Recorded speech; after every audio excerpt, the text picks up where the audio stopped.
All right, let's talk about the customer avatar.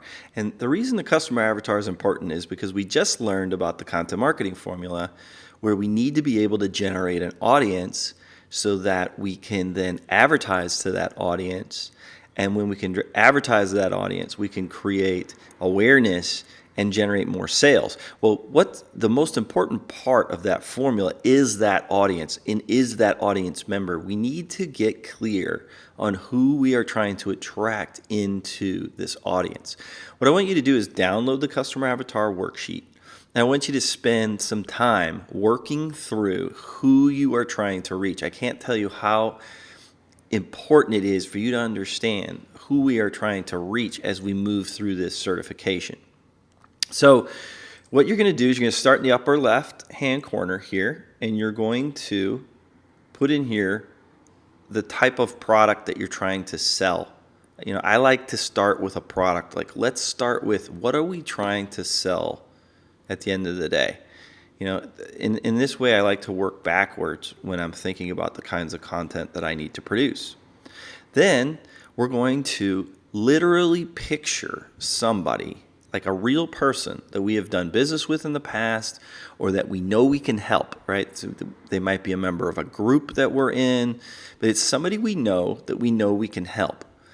Okay, so it's either a past customer or somebody in a group or somebody that we interact with a lot online or, you know, somebody that we know, and we're going to go ahead and start to build out an avatar around this person. Now, you want to make sure that this is somebody that, you know, if you could duplicate this person, if you could get more of these people into your audience, your business would benefit from that. So you don't want to pick somebody you don't want.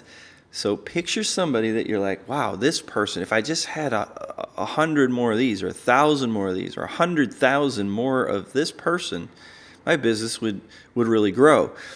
Picture that person in your mind and start working through the avatar worksheet. Let's start in the upper left with goals and values. These are really important. We want to know what this person wants. What does this person want? And, you know, in the case of this avatar, I'm showing you an example from digital marketers' avatars. This avatar's name is Agency Eric. He owns a digital marketing agency, so he sells digital marketing services. And, you know, ultimately we want to sell more certifications to more Agency Erics.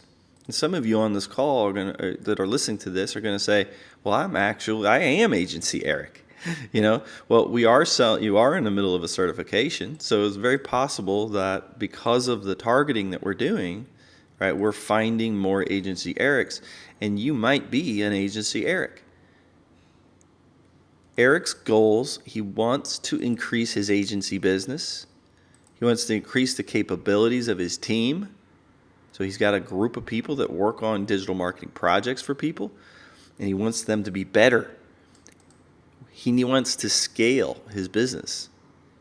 Now, the values that he has is that he's committed to professional development. So he believes that making his team better is not just good for his company, but also good for his employees. Providing value for clients. And he only uses white hat marketing principles. We don't want, white hat means he doesn't do anything tricky or spammy for his clients. So he believes in the white hat marketing principles that we teach at Digital Marketer. He's not looking for cheats and hacks and stuff like that. Now, I'm going to skip this one and come back to it. Challenges and pain points. So let's go and think about, like, why can he not get these goals? What is stopping Agency Eric from achieving these goals? And, you know, this guy's challenged with scaling the business, right? He can't figure out how to scale his business, how to, you know, get unchained from the desk and the clients and all these things, and hire more employees and be able to do that in a scalable way. He's having trouble finding, training, and retaining top talent. So he's having trouble with retaining talent and finding that talent and training that talent. You see how our certification program helps this challenge, helps him achieve this goal over here. He's challenged with keeping his marketing skills sharp while still being the CEO of his company. Further flesh out things like pain points, like, what is this guy scared of? What keeps him up at night? And Eric's got a fear of losing business to competitors, like little small fry freelancers, all the way up to maybe larger agencies than him. He's got a fear of his agency falling behind in the digital marketing scene.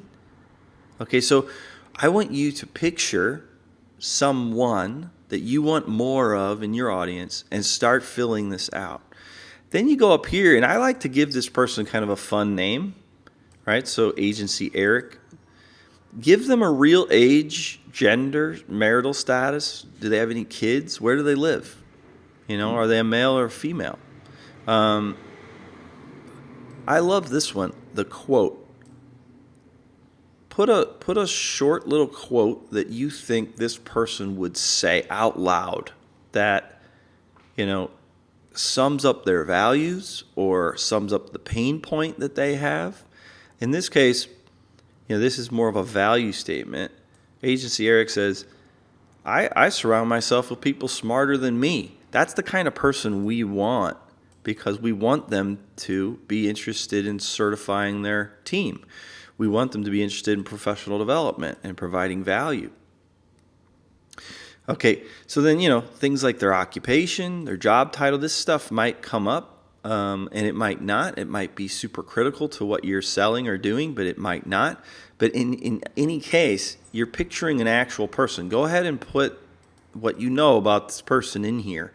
It helps to flesh out, their worldview, and it helps to flesh out who this person is, even if you don't think it's super related to what you're selling.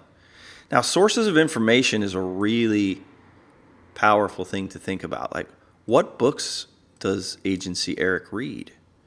What magazines, what blogs and websites? What conferences do Agency Eric type people attend?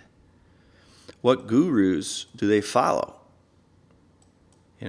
Anything other, right, that's more of a source of information, put that in here.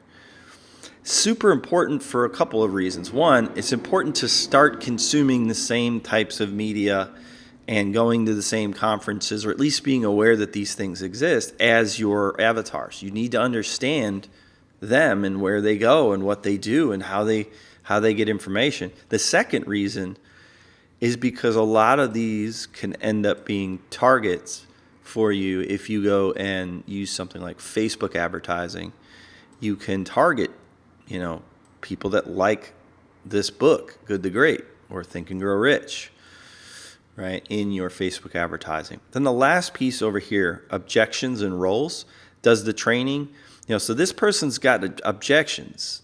Agency Eric is not just buying willy-nilly. He's going to have questions. He's going to have objections to the sale.